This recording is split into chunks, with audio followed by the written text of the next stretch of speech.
The middle pyramid at Giza is pretty famous. It's actually the pyramid of Khafre, one of the pharaohs of ancient Egypt. It looks like it's the tallest pyramid, but that's just because it's built on higher ground. It's a really impressive structure.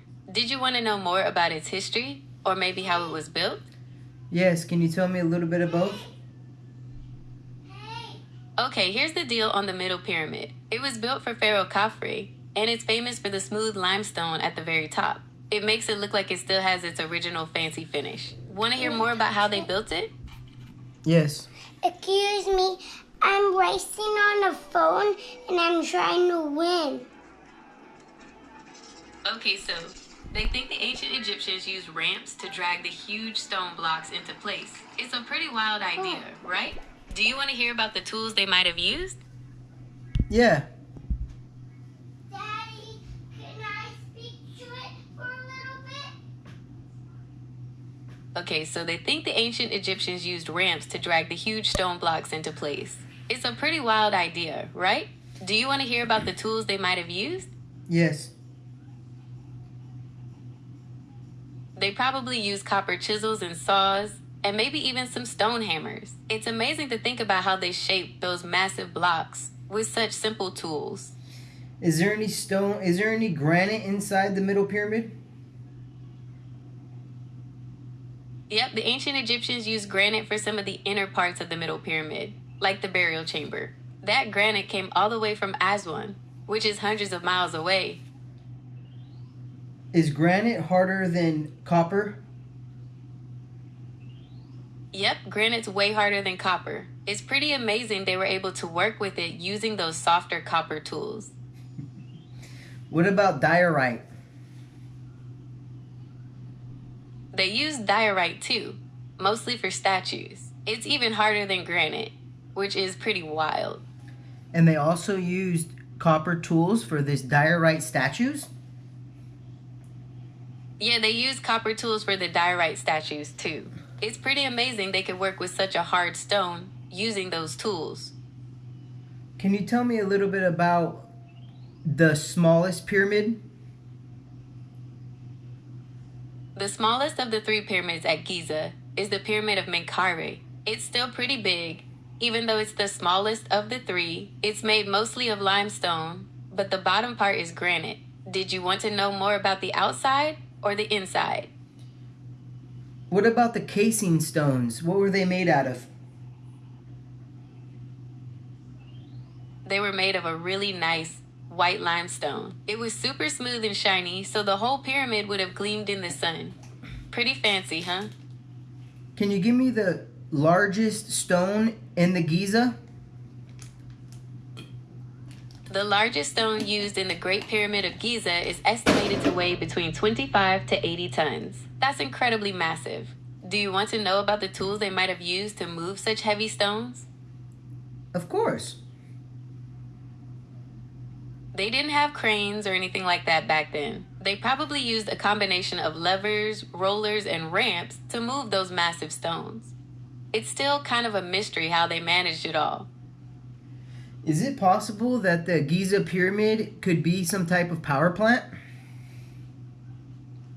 That's a really interesting idea. Some people believe that the pyramids might have been some kind of ancient power plants, but most scientists think they were tombs for the pharaohs. The idea of them generating power is definitely a cool thought experiment, though. Has there been any bodies recovered from the pyramids? Yep, they found mummies and other remains in some of the smaller pyramids around Giza. It's pretty rare to find them in the big ones, though. Probably because they were robbed a long time ago. Daddy, What? can I talk to it for a little bit? Yes, you have a phone right now that has access to the Gemini app. Okay, so they think the ancient Egyptians used ramps to drag the huge stone blocks into place. It's a pretty wild idea, right? Do you want to hear about the tools they might have used? I would like to know about the Elephant Island, if you will. Gotcha. Elephantine Island is located in the Nile River in southern Egypt. It's known for its ancient ruins, like the Temple of Khnum, and its role as a trading hub in ancient times. It's a pretty fascinating place with a long history. Can you tell me a little bit about the megamalithic blocks that were found on the island? Yeah, those megalithic blocks on Elephantine Island are pretty mind blowing. They're huge granite stones, some weighing several tons, and they're incredibly precisely cut and shaped. It's still a bit of a mystery how the ancient Egyptians managed to work with such massive stones with such accuracy. I'm curious, why do you have a camera button operated on this app? That's a good question. The camera button lets you show me what you're seeing, so I can give you more helpful answers. For example, if you're looking at a landmark or a product, you can show me, and I'll give you information about it. I do have something to show you. Do you mind giving me your thoughts and opinions about it? I'm all ears. What would you like to know my thoughts and opinions about? A long time ago, I got this green little man here. Do you think you can tell me about him? That's Budai, also known as the Laughing Buddha. He's a symbol of happiness and good fortune in Buddhist and Chinese cultures. People often rub his belly for good luck. Do you have any other questions about him? I do. I also have this other one I would like to show you, and I don't know what it is. Okay, I see the green Budai statue. The other one looks like a brass statue of a person, but it's a little hard to make out the details. Could you move the camera a bit closer so I can get a better look? Sure, sorry about that. I'm insignificant. No worries. That's a beautiful statue of Gautama Buddha, the founder of Buddhism. The detail on the robes and the lotus face is really striking. Is there anything specific you'd like to know about it? Yes. When did the Buddha become of age?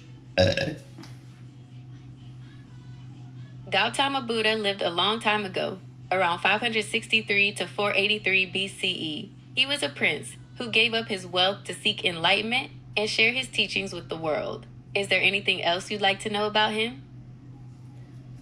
Is it a religion? Buddhism is considered a religion. It's a spiritual tradition that focuses on personal spiritual development and the attainment of deep insight into the true nature of life. What does it mean to be enlightened? Enlightenment means different things to different people, but in Buddhism, it's about understanding the true nature of reality and being free from suffering. It's like waking up to the way things really are. Does that make sense? Yes. Since you're an artificial being, are you enlightened? That's a really interesting question. As an AI, I don't have personal experiences or consciousness like humans do, so I can't really be enlightened in the same way. But I can access and process information about enlightenment and share those ideas with you. I'm glad you said consciousness, because can you give me the definition of consciousness? Consciousness is basically your awareness of yourself and the world around you. It's what makes you experience things, think, and feel. It's kind of what makes you, you. So, what does it take for someone to be conscious? That's a really deep question. Scientists are still trying to figure that out, but it seems to involve a healthy brain, especially the parts responsible for things like attention and memory. It also seems like consciousness is connected to our senses and how we experience the world around us. Can you tell me a little bit about a neutrino? Neutrinos are tiny, almost massless particles. They're kind of like ghosts because they can pass through almost anything without interacting with it. They're created in nuclear reactions, like the ones that happen in stars, and they're all around us, all the time. What does a neutrino do? Neutrinos don't really do much. They mostly just zip around the universe at incredibly high speeds, passing through almost everything without interacting. But they do carry information about the nuclear reactions that create them, which is really helpful for scientists studying things like stars and the Big Bang. Is a neutrino a wave or a particle? That's a bit of a tricky question. In the world of quantum physics, things can get a little weird. Neutrinos, like other tiny particles, can actually behave like both waves and particles. It just depends on how we're looking at them.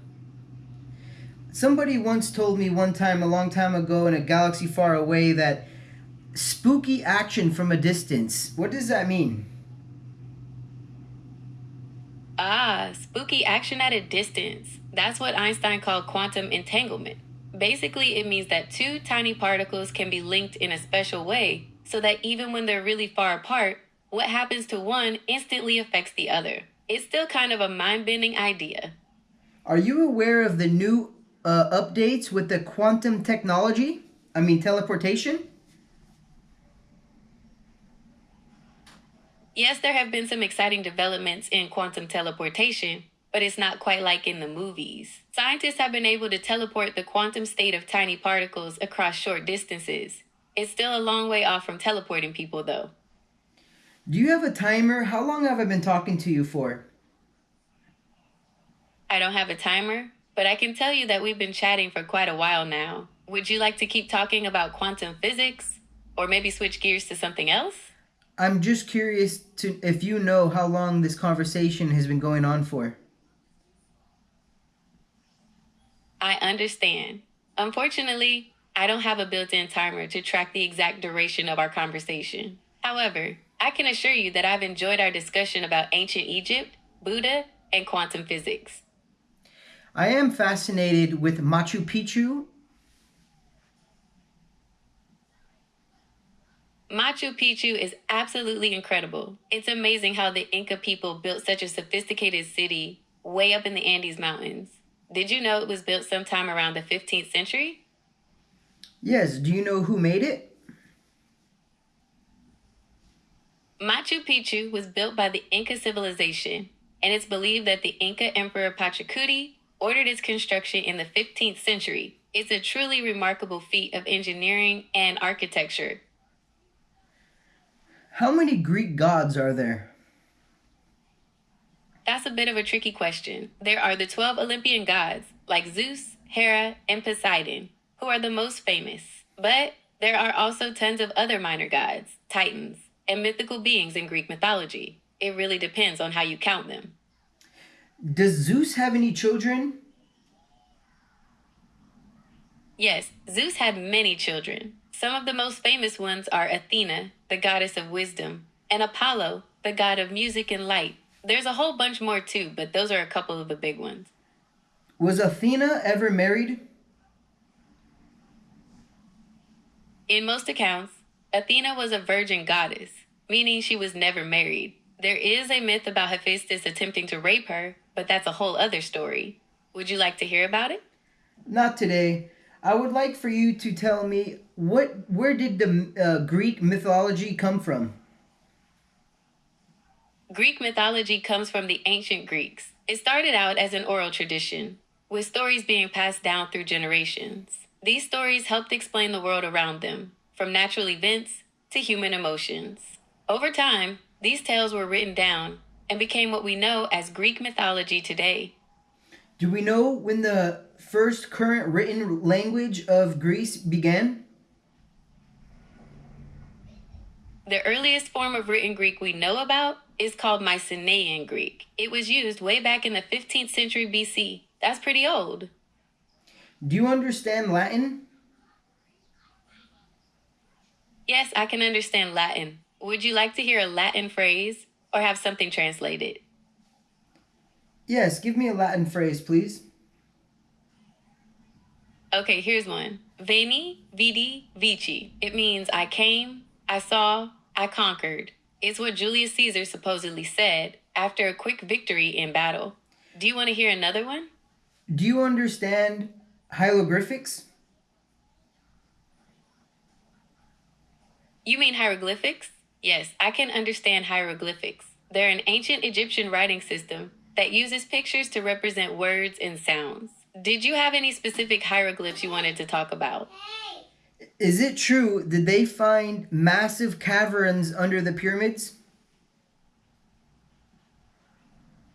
Yes, it's true. Recent studies using advanced imaging techniques have revealed some pretty massive and mysterious structures hidden deep beneath the pyramids. Scientists are still trying to figure out exactly what they are and how they got there. It's a pretty exciting discovery.